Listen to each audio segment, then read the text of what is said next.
What is up, Bucs fans? We are back. We are live here. The Buccaneers season, unfortunately, came to an end in the postseason this past Sunday, losing to the Washington Commanders 23-20.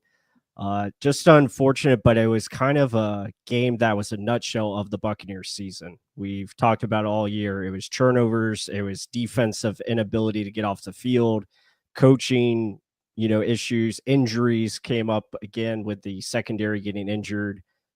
So just yeah, pretty much everything that could happen in this game that has been happening throughout the season came up and it cost this team. But everybody, welcome to the show. We are here on a Tuesday. We're a day later in the week.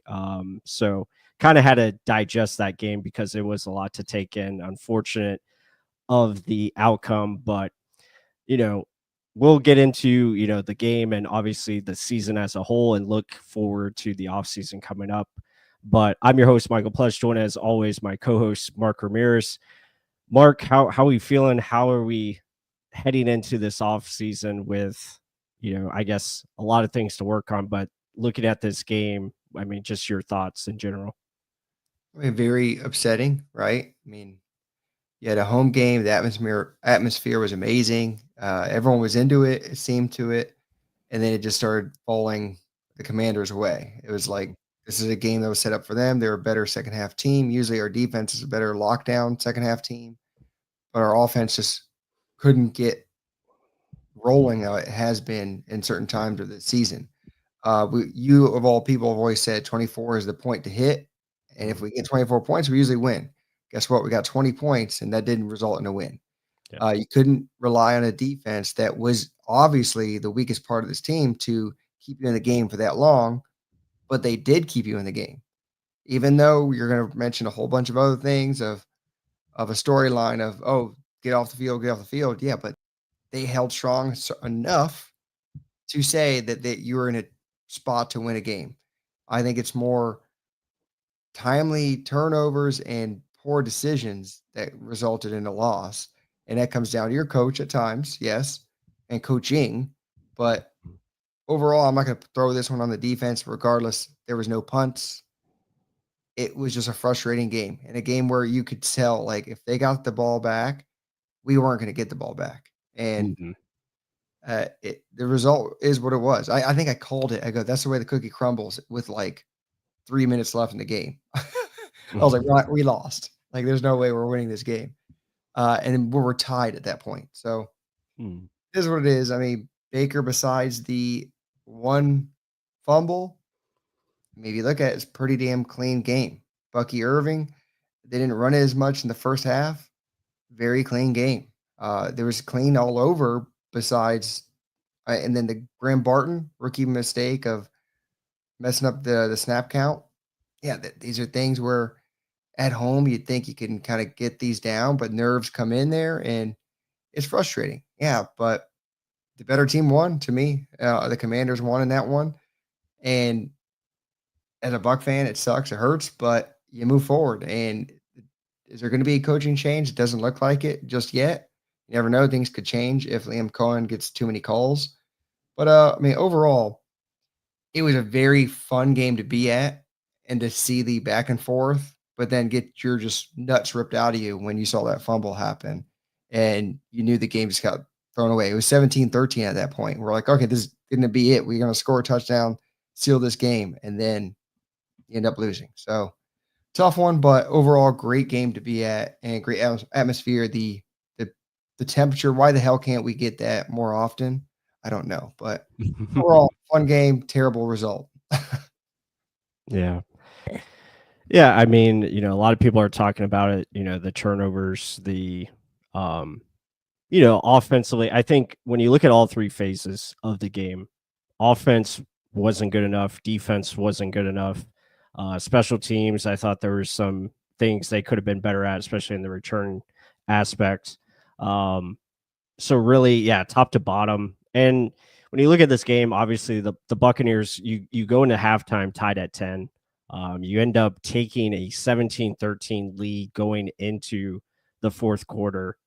And then you miraculously get a stop in the goal line situation to force a turnover on downs on fourth, whatever it was, fourth down. You get a stop, you get the ball, things are moving, you get a first down from Mike Evans, and then unfortunately, on a 2nd and 6 call, you have a jet sweep to McMillan.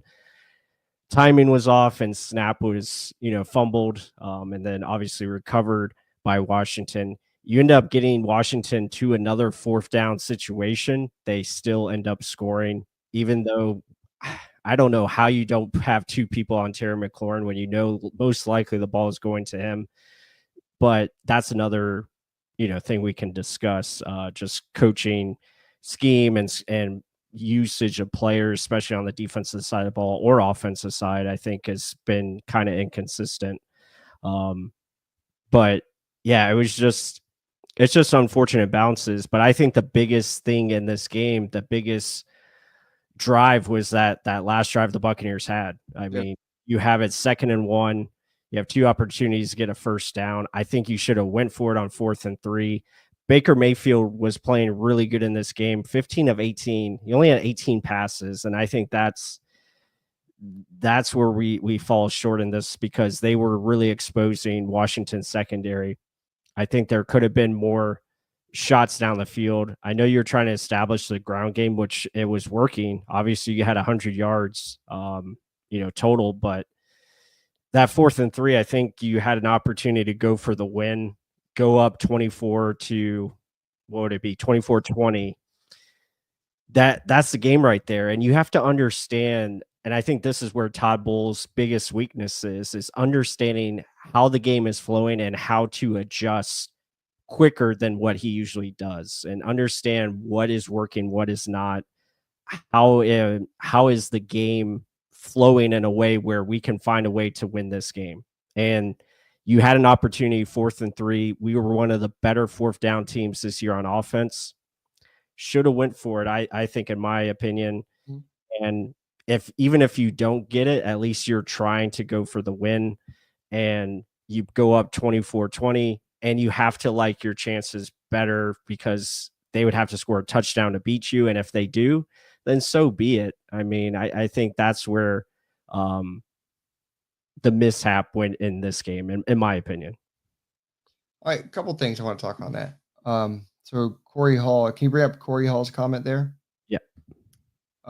Good point here. He said Cohen had been great all season, but that wasn't a good call in your own territory after we had held them on fourth down. High risk, low reward. If you want to run a misdirection run, a pop pass. What also is not noted, Mike Evans wasn't on the field. No, I think every team knows when Mike Evans isn't on the field, we're likely going to run it, because we're going to wait for him to get back on the field, because we can't push the ball down the field at all when Mike Evans isn't on the field. If you look at any game throughout the season, high probability says we're running the ball. So I even called it before. I go, it's a run. Mike's not on the field. Look at the personnel we have in. And what do you know? Fumble on the play. Yeah, it's Baker's fault because he didn't time it correctly. But still, it's things where they jump the snap quickly. They're already there to recover it immediately.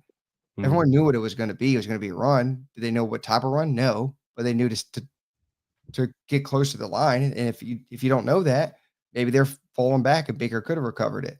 So that's another point. It was an awful call. Regardless, to me, it was an awful call.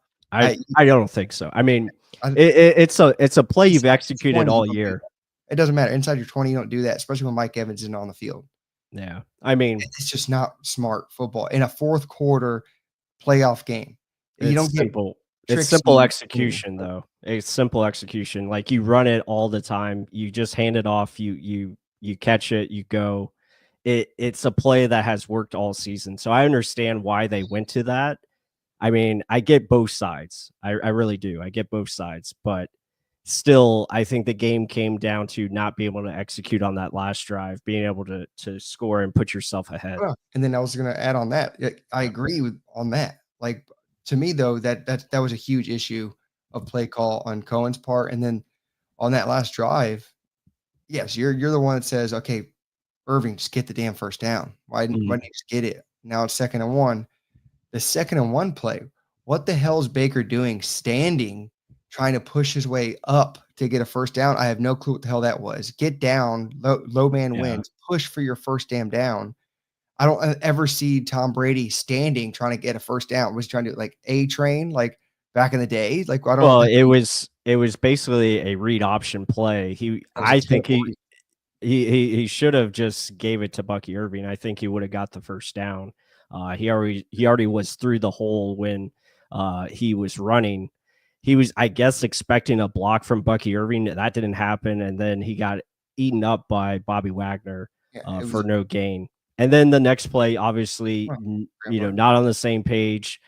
Maybe there was a QB sneak call on that. I think we might have audible to a run, just not on the same cadence. And then obviously you have, the botch snap.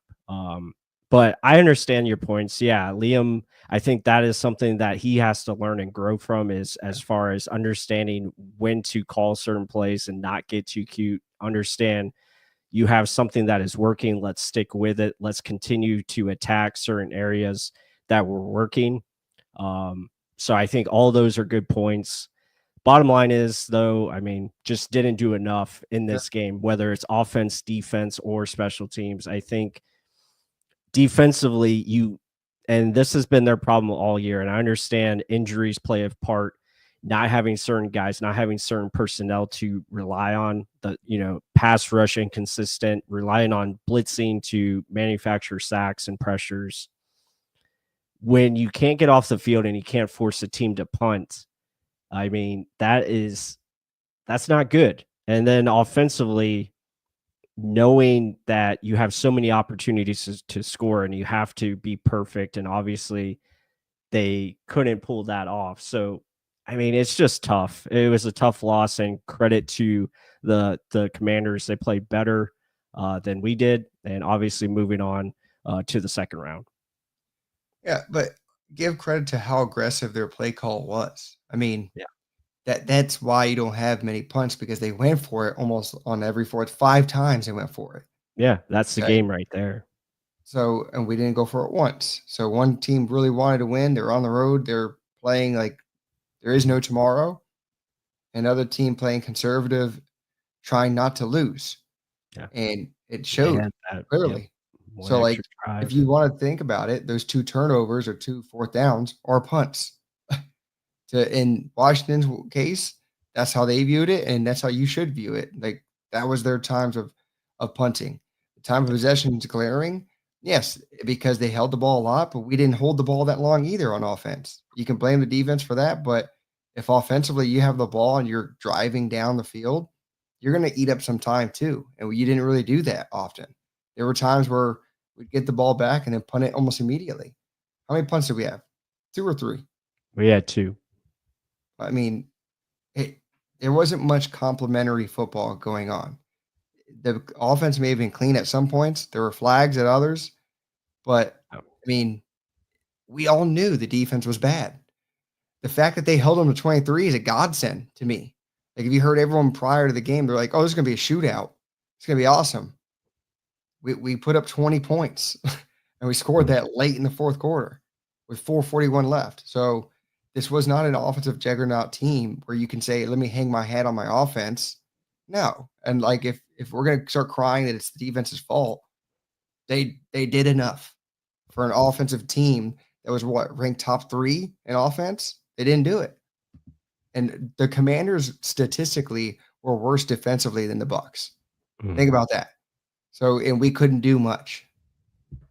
I mean, yes, it was a clean game, but you did an offensive juggernaut against a team that you should have done well against. And they called you on your number and we couldn't do it. And we fumbled the ball when we should have had jumped on opportunities, or we just messed up on times where we could have capitalized. It's Mhm. they didn't get any turnovers slash interceptions or anything forced. Yeah, okay, cool. That's usually what Todd Bowles defense relies on, but they did enough to get you to be in position to win. As a Todd Bowles team, he just gets you in a position to win the game. The offense didn't do it, plain and simple. And to me, cry all you want about the defense. In this game, they did enough. It's not like it was the Falcons game where they're just Yeah. slaughtering us for touchdown, touchdown, touchdown. They held them a lot for field goals. I mean, He hit a 50-yard field goal. How far was the 52-yard field goal? This one guy. And Yeah, if Zane Gonzalez. yeah, Yeah, if I he mean misses that that's one, 52 well, yards. Yeah, it's a that's touchdown. usually no, that's normal. Normal nowadays for kickers. That should be automatic. Um, Well, Chase makes it look automatic. well, I'm just saying around the league, 52 yards is really nothing nowadays. But I understand what you're saying. Yeah, defensively, sure, they did some good things, but there's a lot of things that could have been a lot better. Especially when you look at, third downs and getting off the field on third down. Winning on first down was also a problem for the Bucs defense. They allowed 6.5 yards on first down. That's not going to get it done in any league, especially when you're getting to third down, but you're in 3rd and 2, 3rd and 3, 3rd and 4. And then when you have a 3rd and 10 in your red zone, you give up a wide open touchdown to the Mm, back of the end zone. So these are things that has been a constant issue all year long for the defense. Offensively, yes, we probably should have scored 31 or however many. We should have scored a lot more. Yes, I agree with that. Offensively wasn't good enough. Defensively, I still think there was issues across the board that could have been better. So I'm not giving them a pass on this because especially when you have 8 of 15 on third down from Washington, that's that's just not good. Like you got to be better in that I'm not situation. saying they're good. I'm just Yeah, saying they did enough considering how bad they've been all year. right, right. Yeah, no, I see your point there. Um, 23 is not an offensive juggernaut team. Like, it's not like they yeah. got their asses handed to them, even though time possession looks like that, Mhm, right? And yeah, third down, terrible. But give Jaden Daniels some credit. The dude literally is impossible to bring down, it feels like. Like, mhm, Yancey was right there almost every damn time, every moment. Even Vita Vea was right there. yeah, And he just slips right through. You gotta give some credit to him because mhm, he literally was the offense. It was just keep him inside the pocket. We failed to yeah, do that. Is that your defensive tackle's fault? No, your edge rushers mhm, need to contain. He just got out too many damn times. And then clearly, yeah, the one defensive thing that I just got frustrated with was how many damn times he moved the middle linebacker out. It'd mhm, be Britt 1 second, Russell the next, yeah, Deion Jones the next. Every time Deion Jones was on the field, he was making plays. Why the hell didn't you just leave the faster, more experienced guy out there? I don't know. I know he's, like you say, the 7 years to learn the defense, but damn, did he know the defense when he was on the field. But hey, game's over. Let's see what the hell happens next year. If there's any coaching changes in that facet, does Levante come back or retire? And clearly, we're going to need another middle linebacker to fill that room because you can't count on Servassier to stay healthy either. But mhm. let's see. I mean, a lot of question marks, but this game nonetheless was frustrating, but winnable. Let's put it that way. Yeah, yeah, for sure. Yeah, I think for me, I'm not gonna I I'm not gonna overkill the offense. Yes, they should have performed better, and obviously this was the worst time to have a game like this where you couldn't put up more points. But the Buccaneers were in the playoffs because of this offense. Like if we didn't have the offense that we had this year, this is probably a 6-7 win team, in my opinion, because the offense was down the stretch. They were consistent, they were legit, and they found ways to put up points for the most part, or at least consistently throughout the year. Um, and I think the only reason your defense was better because you were facing lesser teams. And now you faced a Commanders team with Jay and Daniels who went 24-35, 268 yards, 2 touchdowns, and he pretty much took over. They decided, hey, we're not going to be able to run against the Buccaneers. They didn't. So they put the ball in his hands and he made them pay. And I think that is leads us into heading into this offseason. You look at the biggest weaknesses on this team. Obviously, they need defensive talent and defensive depth, especially at edge. I think they need it in the secondary, safety, cornerback, and we can talk about linebacker as well because I'm not sure if Levante is going to come back. I think this might that might have been his last game, in my opinion. And so with that said, let's look at the 25 free agents, the 2025 free agents for the Buccaneers. Let me pull this up on the screen. Um, so obviously the top two names, I think all can agree, could be in discussions to come back. Levante, I think Chris Godwin most likely is going to come back because it helps your cap space for the team, and obviously he was on his way to have a great season. So, Mark, just let's talk about these two guys. What's your opinions of? Do you want them back, or what do you think the Buccaneers should do? Yeah, the top two guys, clearly I want them back. I think Levante is just a captain, just straight up captain, a calm voice in the defensive locker room. Mm, Guy, even though shit's going crazy, he's always a consistent player on the field, off the field, everywhere. Should he just retire and enjoy his time? Like he hasn't had any major injuries. It looked like Logan Hall literally ran through his knee. I was hoping that was not going to be a career ender on that one. But does he want to go through that anymore? I don't know. He said he's going to take his time, and if he wants to get back, he'll go. But I, realistically, like, yeah, he's going to be 35. Does he want to suit it up? And if he does, when does he hit that cliff? Right. And I'm not going to knock him out anytime. But realistically, if there's one guy that probably doesn't come back, it'd be him. You're going to put more into Chris Godwin, a guy that in the system proved he could freaking flourish and then gets a freak injury. It's mhm. not like, yeah, Chris Godwin, you got to bring back just to have that juggernaut offense, especially if Liam Cohen is still here. It would be Right. insane. The continuity with Baker Mayfield, with those three receivers, and I'm mentioning Godwin in the sense with Mike Evans, and now your new third receiver in the mix, McMillan, who clearly showed week after week he can get it done. And if he gains weight and gets even better, holy shit, how good could this offense be? Not to mention Devin Culp with another year. Kate Otten, you saw what he can be. Mhm. And Bucky Irving, Rashad White, still under contract. It's going to be a nasty offense to mess with. And only good things can come of it. Chris Godwin coming back is part of that. And I think it works for both parties. It helps with our contract situation. It helps with him just being promoting, knowing this is an offense I want to be in. Mike Evans is about to be out Mm. soon because how many more years does he have left too? Right. He's just a Right. team guy. Like, so I mean, I think those two, Levante, I wouldn't be surprised if he did, like you said, just hangs him up. Chris Godwin, just put all your attention to there.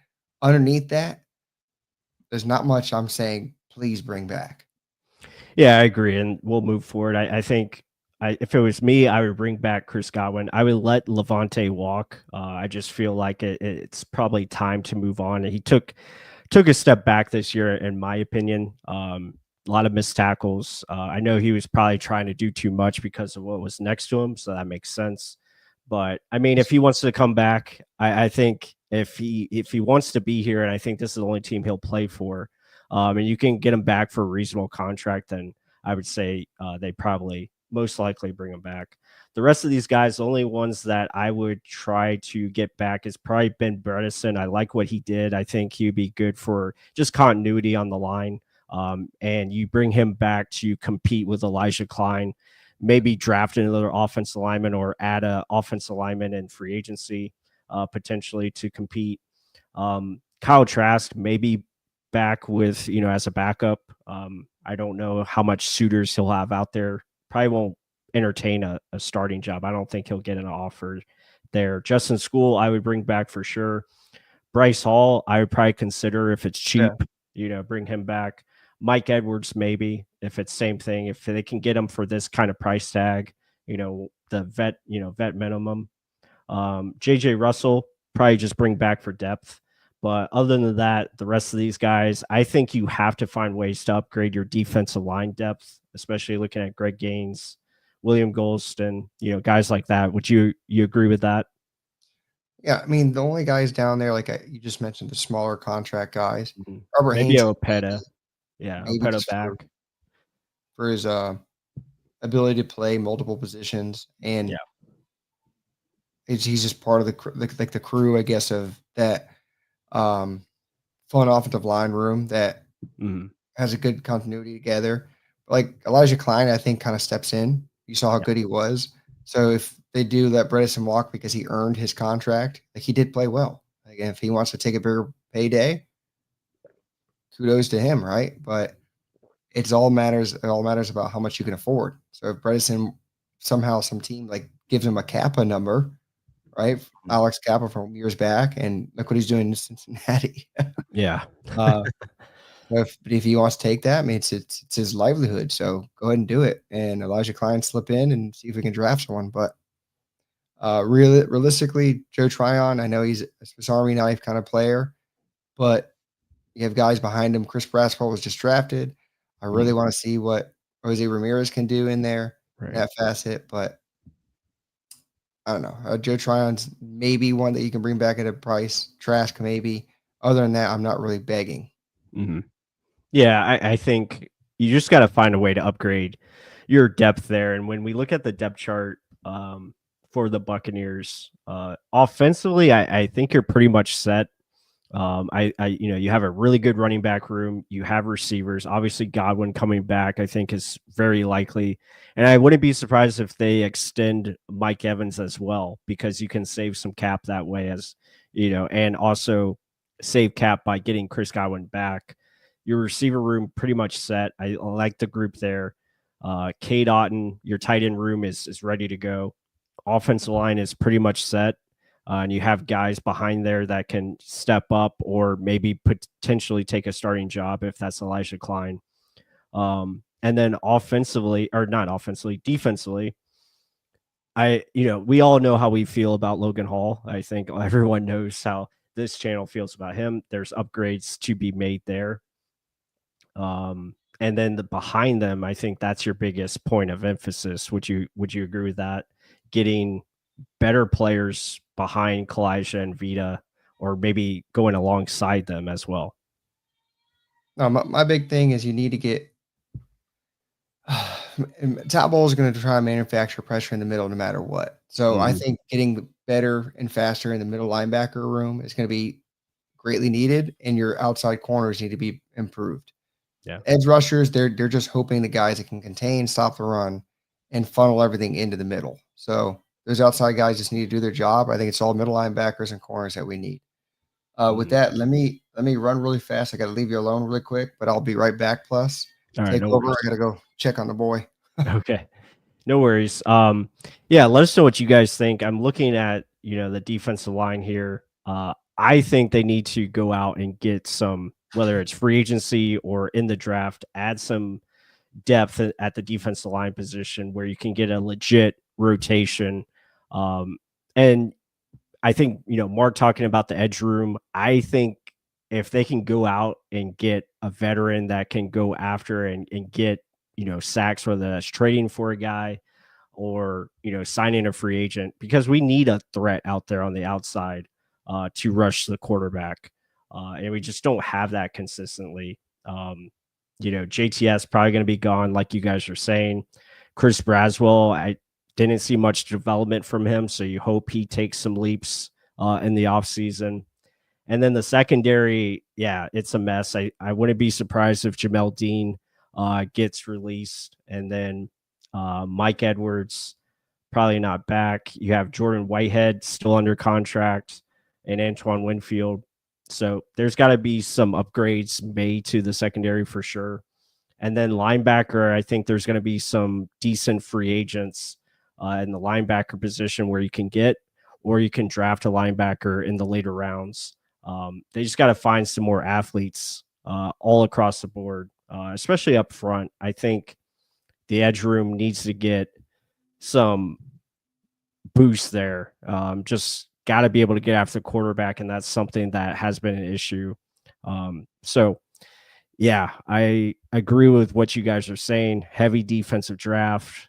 Agree with that. Yes, hit the like button if you haven't done so yet. Tall Florida guy, I agree with you. I think secondary definitely need corners. You got to get some linebackers that can move for sure. Corey Hall. Yeah, get off my field. That's a good point. Um, Yeah, I think the philosophy, that's a good point too. I think you got to find ways to play more man coverage throughout the game. That has definitely been an issue uh, because they couldn't play man coverage enough where they can max or mix and match their zone coverage to go along with it. So they definitely got to get some players in there that can maximize man more so you can be more diverse and present different challenges to these offenses, because offenses are just too good now, especially the quarterback play, the ability to score points at a more higher rate. Got to be able to mix it up. Yeah, free agent pass rusher for sure. Yeah, I think they have to find a legit veteran to get after it and help a 4-man rush, because we've seen when Bulls has a 4-man rush that can be consistent, usually the defense plays a lot better. And that's the case for most defenses around the league. A Jewel Carter, man, I wish Krillin. That guy he's exactly what the Buccaneers need. And unfortunately, he's going to be a top 5 pick in the 2025 NFL draft. So that's tough. But they just, I think defensively, they got to change up the staff. I think the assistants, you have to upgrade there, maybe get some younger guys on the defensive staff to relate a little bit better to these players. Maybe a new voice in the position rooms could help the development of these guys and get on the same page more, make it easier. Yeah, that's what I'm talking about. I don't know. I think Todd Bowles most likely is probably going to continue to call defensive plays. I know he's talked about giving it to someone else. And personally, I hope if they are going to make changes to the staff, I hope that is one of the changes where they can get some new faces in here on the defensive staff to help him out. And maybe Todd can just be more of a oversee, type of head coach. And maybe that would help him with his game management decisions that has been suspect in the past. So that is something to look at.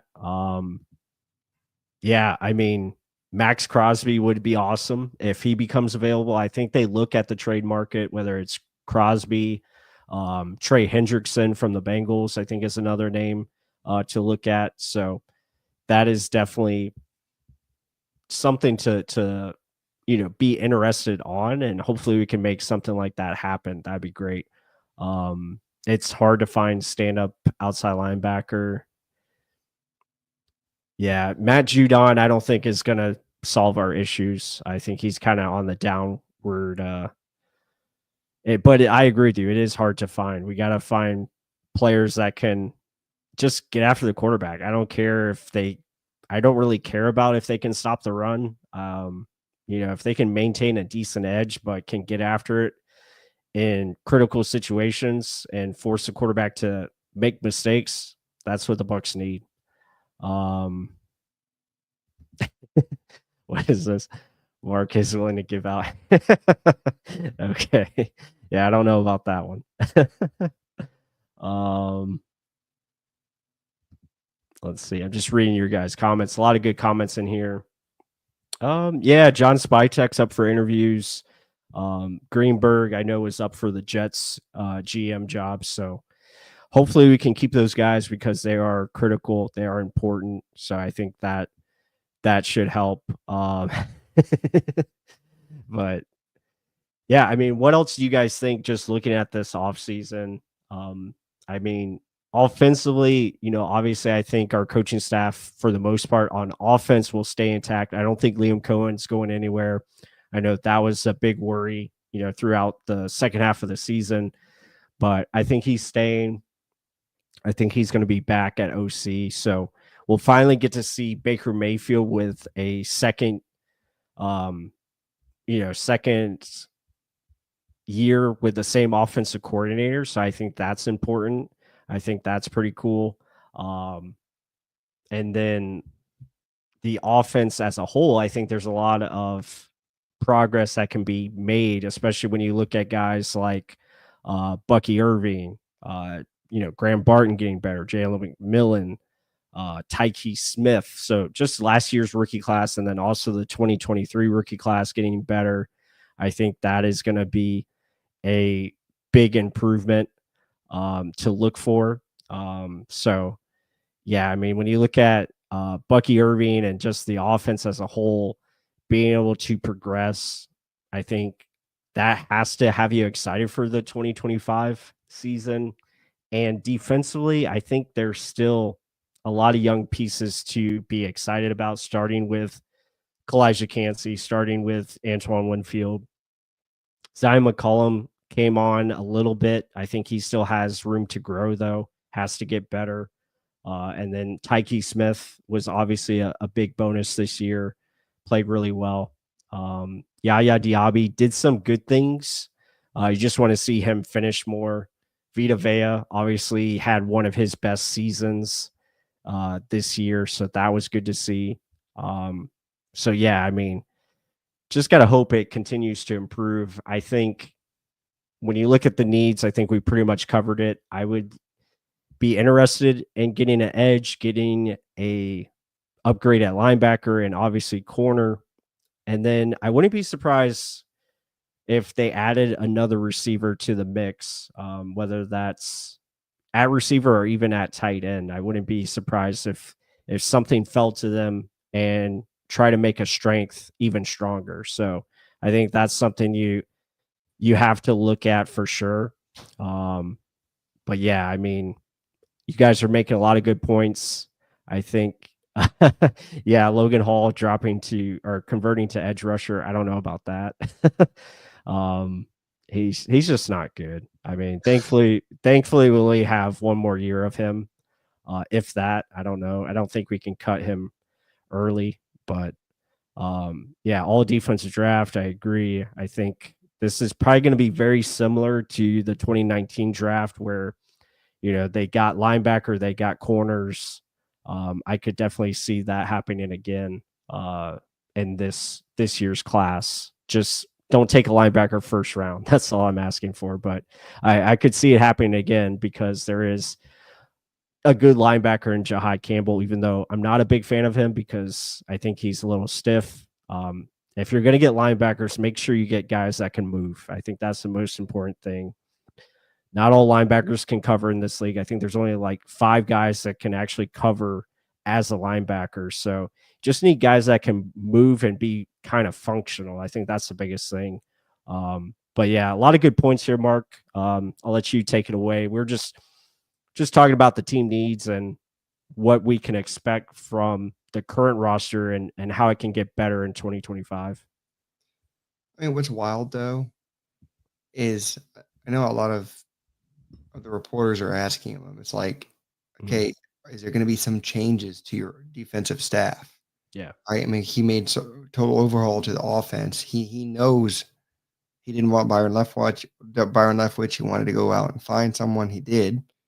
Does he think, based off of what this year was, does there need to be any new wrinkles on defense? Because clearly we're just a third down giving up machine, and it's just we're banking on turnovers, and we just don't get them.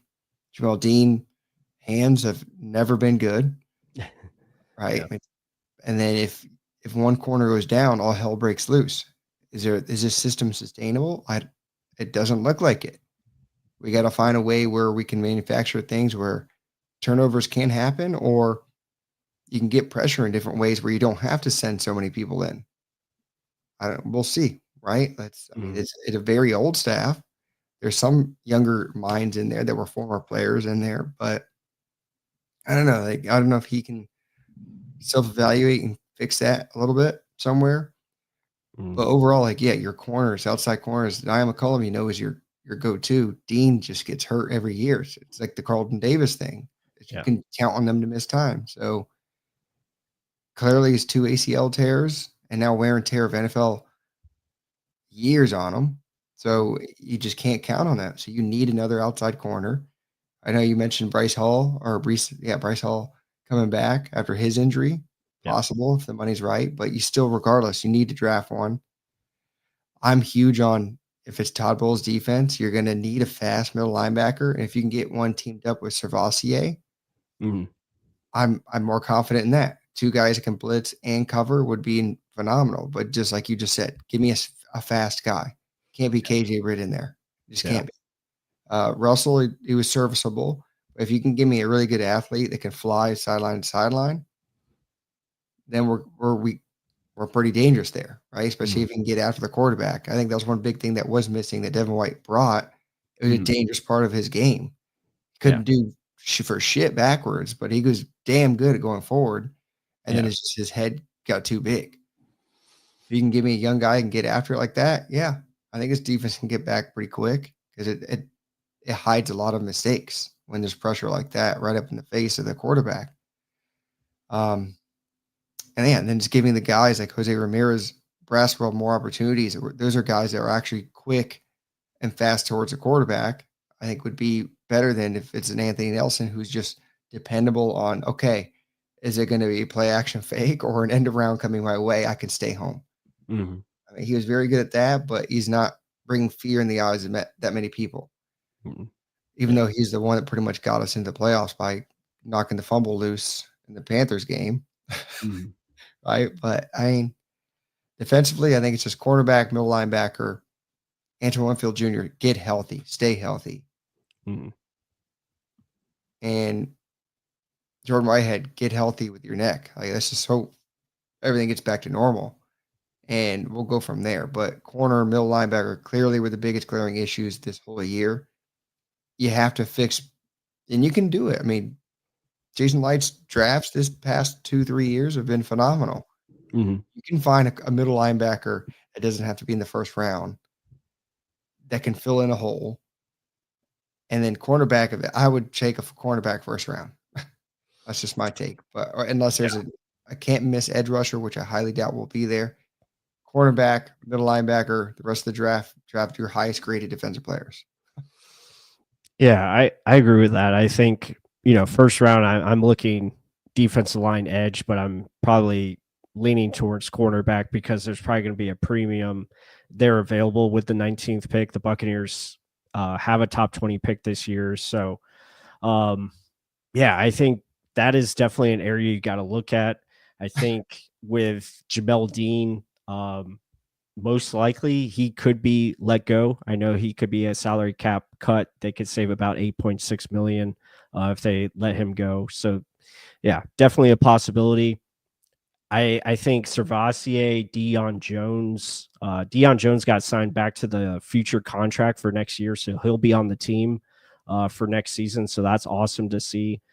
I don't know what you can expect from him. Granted, he's 30 years old, hitting, hasn't really played a bunch over the years, but who knows? I mean, he played, I thought, pretty well in the game on Sunday, and maybe he can be just an insurance policy in case Servassier Dennis can't stay healthy going into year 3. And you would like to see them add a free agent linebacker. I think there's some free agent linebackers that could be available to add, whether you go for the big fish and Greenlaw from San Francisco, I think would be a good addition.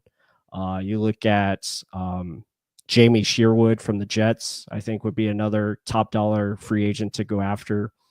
They got to spend some money, I think, in free agency. I think that is going to be a necessary thing for defensive players this year to add a more not only veteran presence, but upgrade your talent level overall.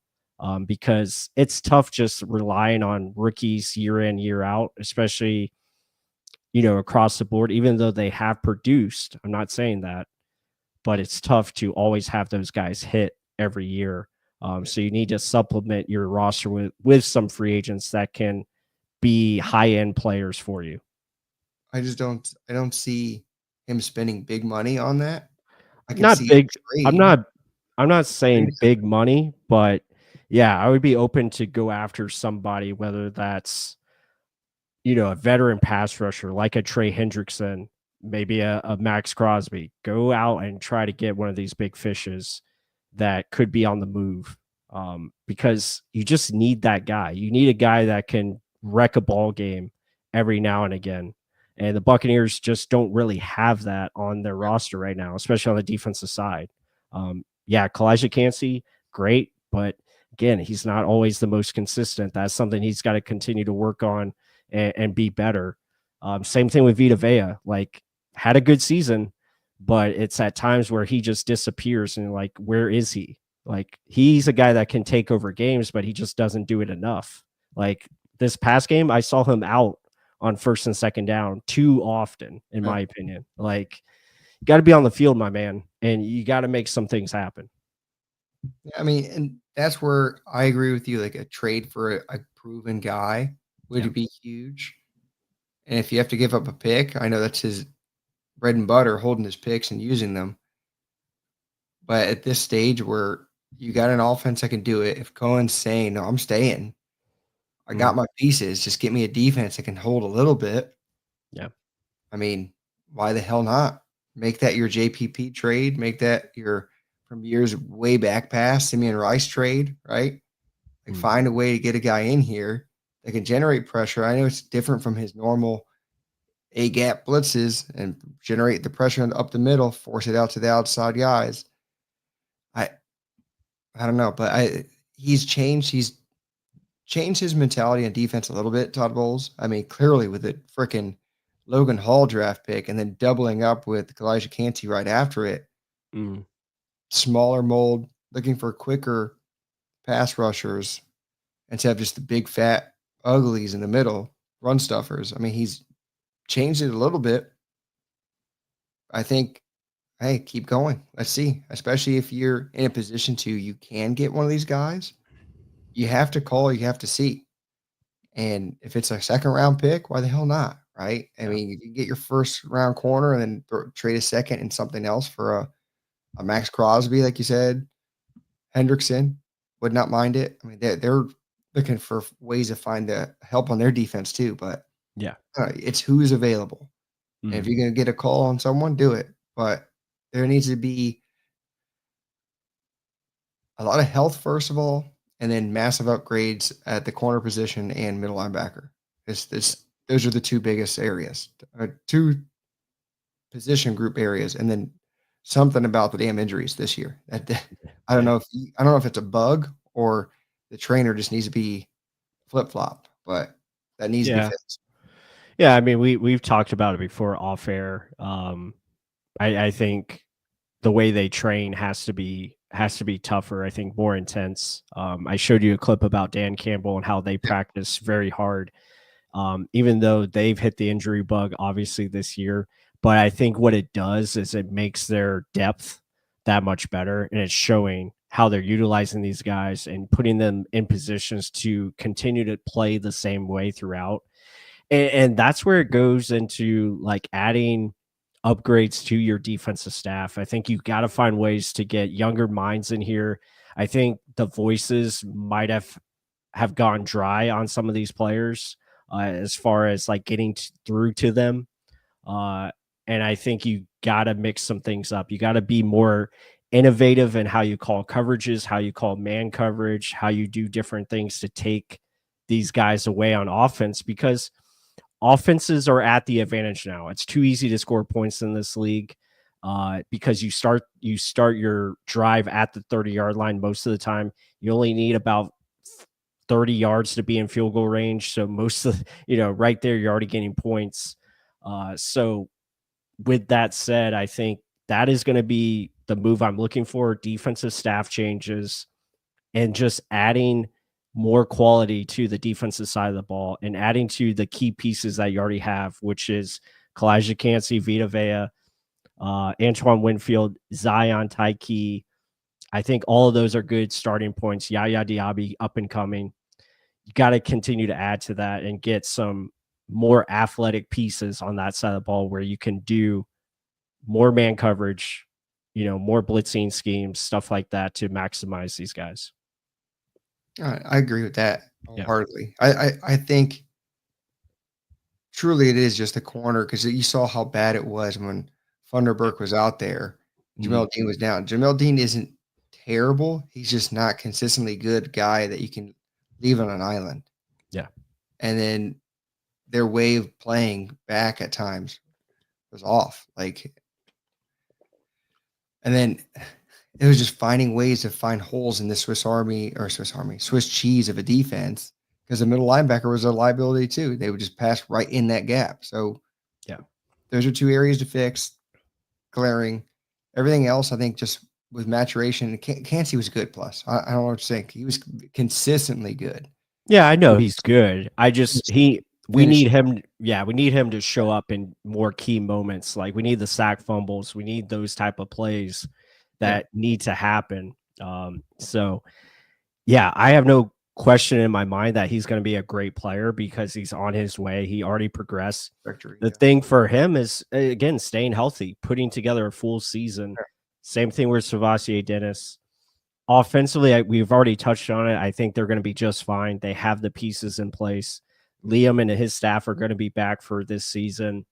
You're How going to confident have, are you in that? I'm about 98% confident that he's Good. back.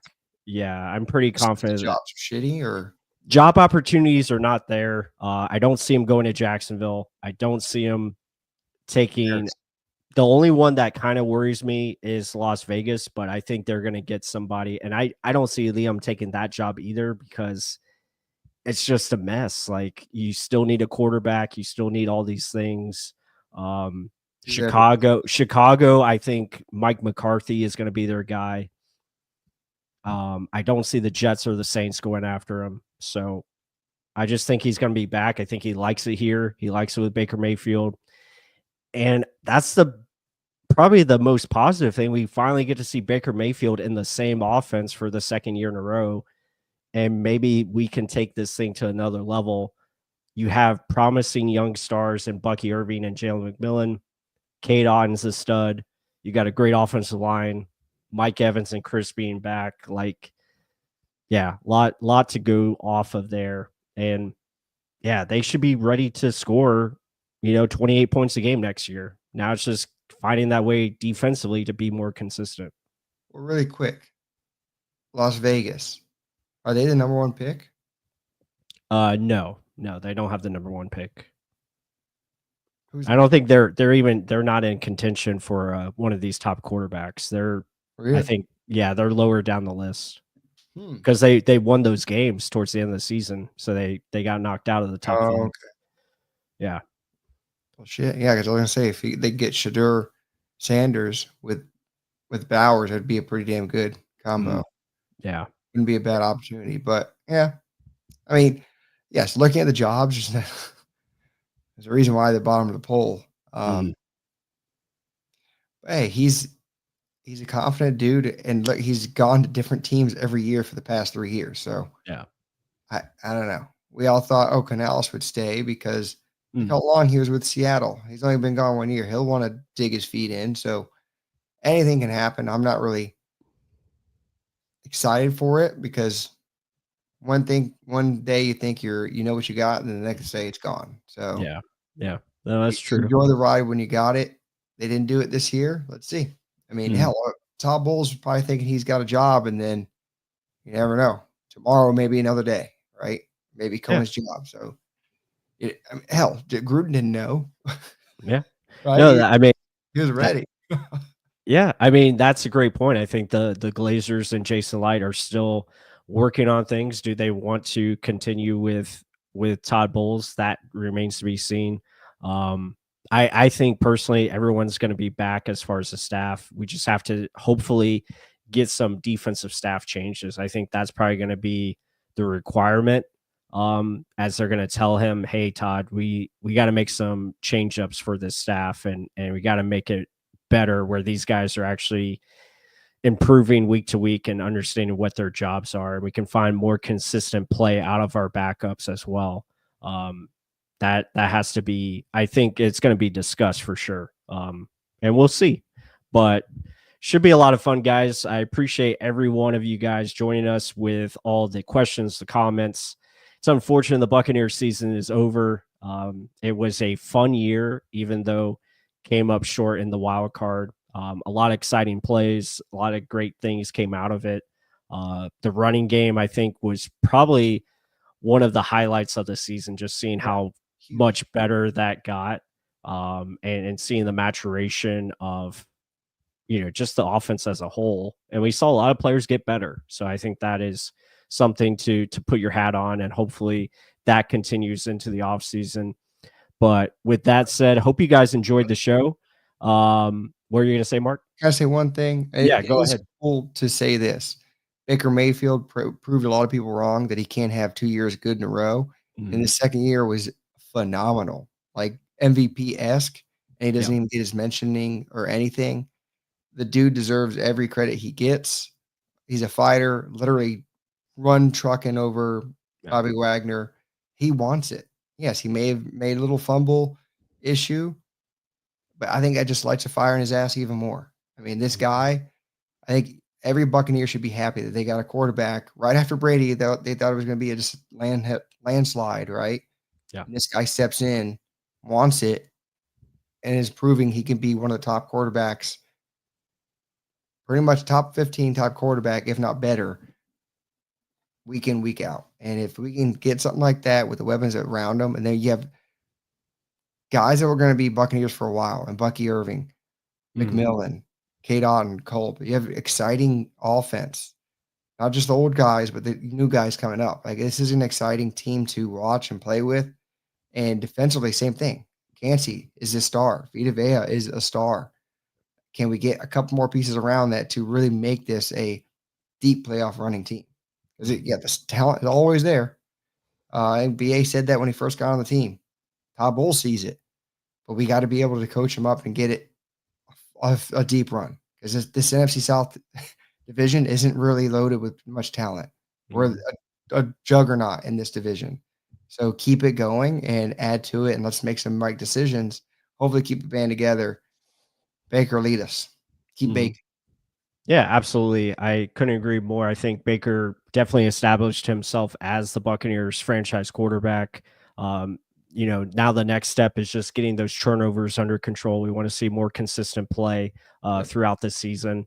And I think you can get that. And I truly believe with the staff coming back, they're going to be in really good hands as far as offensively goes. Now it's just about making those adjustments on defense, adding some more talent on that side of the football, and we'll see what we can do. And hopefully we can stay healthier throughout, and make a run. It should be a very this should be our year, really, going into 2025. It should be a year where we can make serious noise and get into potentially the Super Bowl next year. I think that is the expectation, as it should be.